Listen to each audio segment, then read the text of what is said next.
Hey guys, Jimmy here. Hope everybody's doing well.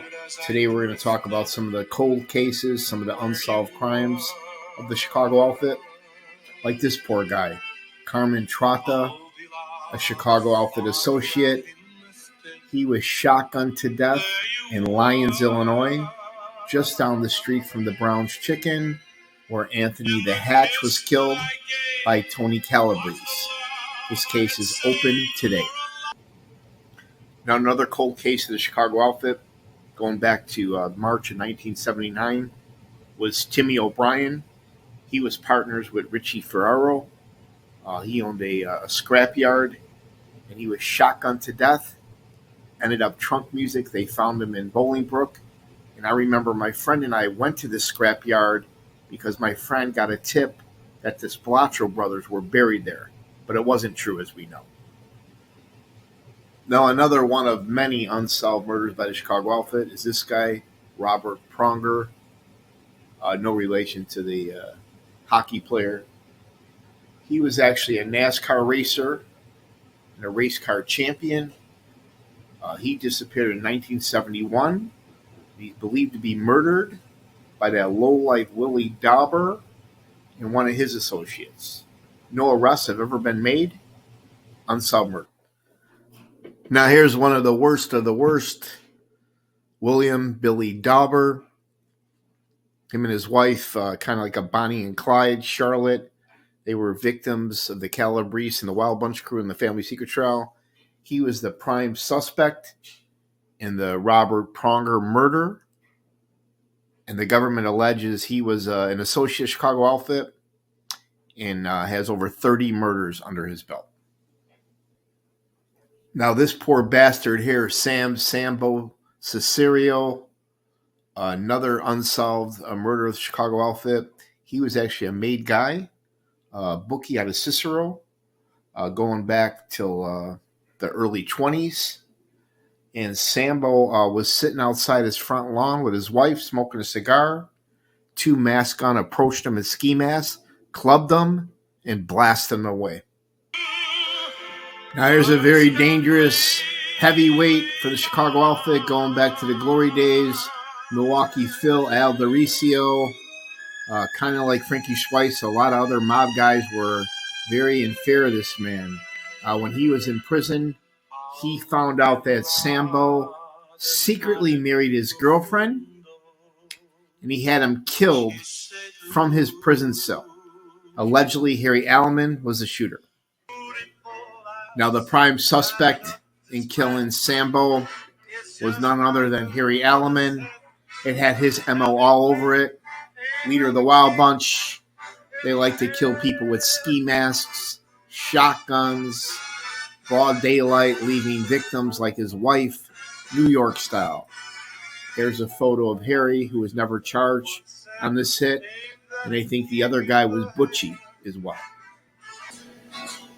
Now, another unsolved murder by the Chicago outfit was they killed Marty Bucheria, and Tony Spilotro is the main suspect.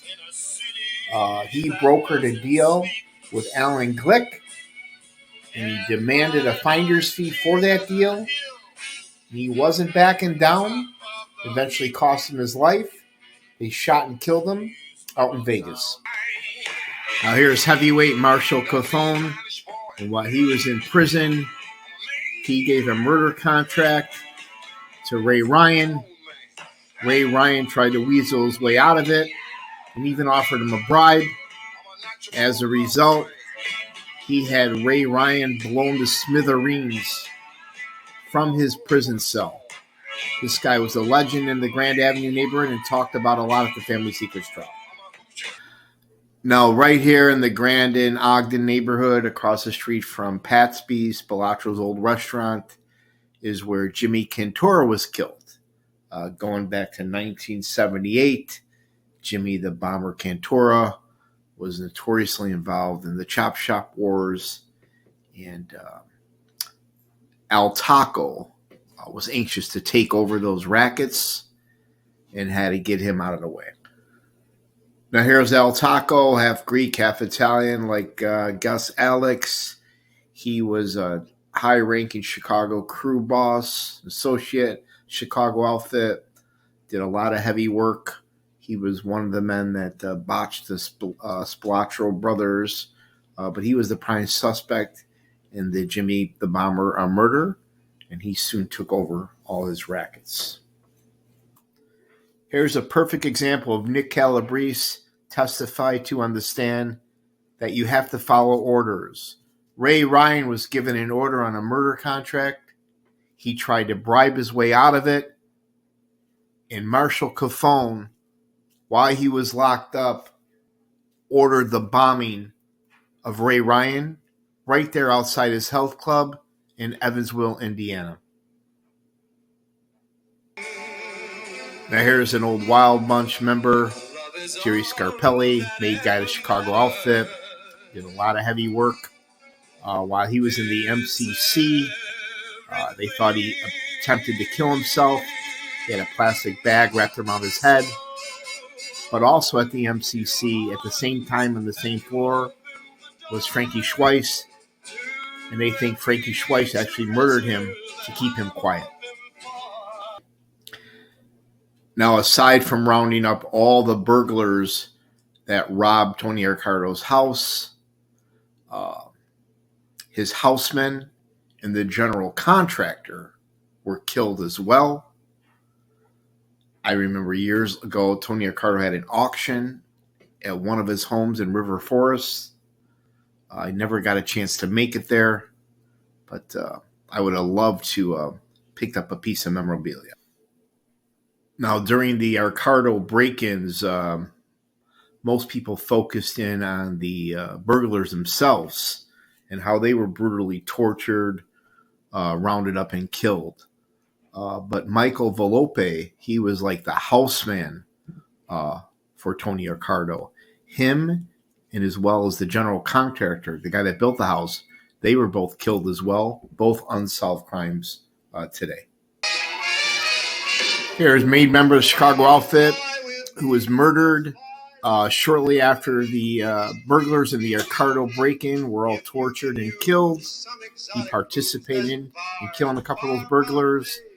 This guy had beef with his partner Butcher Petrocelli and Gerald Scarpelli, other members of the Wild Bunch crew, and allegedly they had something to do with his death. His body was found in the field, shot several times in the head. Now, in 1992, Sam Taglia, Chicago outfit associate, 50 years old, left his house in River Forest. He was last seen with this man here, according to his girlfriend. He was later found stuffed in the trunk of his car with 2 shots to the head. His throat slit, and he almost got caught. He actually had to almost run over a Chicago policeman to get away. Fast forward to the trial. It was a bench trial. The judge found him not guilty. This case remains unsolved today. Here's a recent photo of Bobby P. You can see how terrible he looks, how being locked up in jail has really aged him. He may come home someday, but they may pinch him on some other unrelated mobs that he might be involved in. He told me one time they did a score, they stole some diamonds, and 2 guys in his crew were hooked on tick and coke, demanded they fence the diamond immediately. The one guy refused. He swallowed the diamond. They actually cut him open and killed him. They both went to prison. Now, just down the block from the famous Cubby Bear, across the street from Wrigley Field, on Addison Avenue, Norbolt Velez, we used to call him the Bull. He was a bouncer here, and he was gunned down on Thanksgiving Day in the year 2010. He was 31 years old, and he had beef with the Grand Avenue crew over a loan that was a year old.